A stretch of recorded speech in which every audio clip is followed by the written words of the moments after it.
سلام دوستای از برادرای گرام، بهزاد هستم از شهر فیلادلفی آمریکا، اما حالا میشم در نیویورک هستم. ببینید ویدیو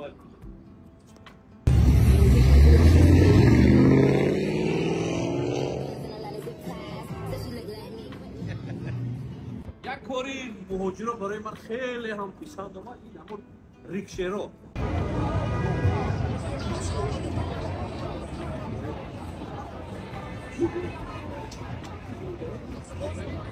کورش بسیار هم موفق، خوب، هم پول نفت کار میکنن. البته من با همون نفرایی که در ریکشر کار میکنم حالا گفتن که این هم سزون داره. нархномае ки дар рикшер дидӣ шудед $9 ин дар як дақиқа аст. ҳар як рикшер, ҳар як нафар ба худ нархи хос мондагӣ аст. аз 7, 8, 9, 10, $11.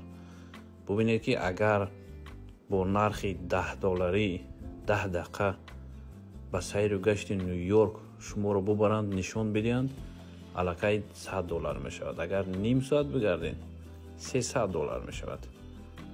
албатта пулдор бошед мушкиле нест, муҳим ки шумо нью-йоркро тамошо мекунед.